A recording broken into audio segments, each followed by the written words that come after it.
Welcome to this e-learning video on the 9/11 Commission. The 9/11 Commission, also known as the National Commission on Terrorist Attacks upon the United States, was a government commission tasked with investigating the September 11, 2001 terrorist attacks on the United States.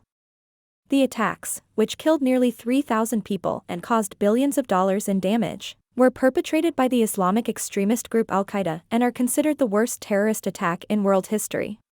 The 9/11 Commission was established by Congress and the White House in 2002, and was chaired by Thomas Keane and Lee H. Hamilton.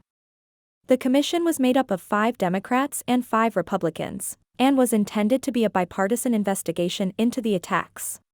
The 9/11 Commission's mandate was to examine the circumstances surrounding the attacks, including any intelligence failures, law enforcement actions, and emergency response efforts.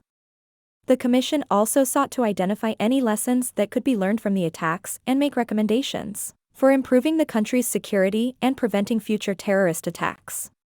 Over the course of its investigation, the 9/11 Commission held numerous hearings and interviews, and received testimony from a wide range of individuals, including government officials, intelligence analysts, and first responders. The Commission also reviewed thousands of documents and conducted extensive research into the attacks.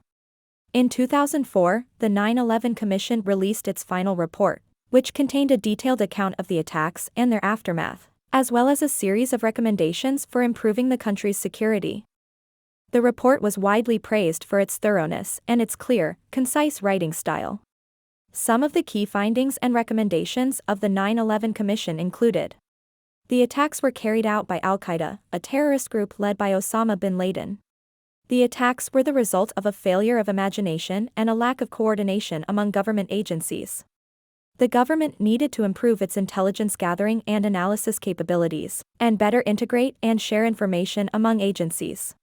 The government needed to improve its transportation security, including measures to protect against the use of airplanes as weapons. The government needed to improve its emergency response capabilities and better prepare for future terrorist attacks. The 9/11 Commission's recommendations led to a number of significant changes in the country's security apparatus, including the creation of the Department of Homeland Security and the passage of the USA Patriot Act. Thank you for watching this e-learning video on the 9/11 Commission. I hope you have a better understanding of the Commission's mandate and its key findings and recommendations.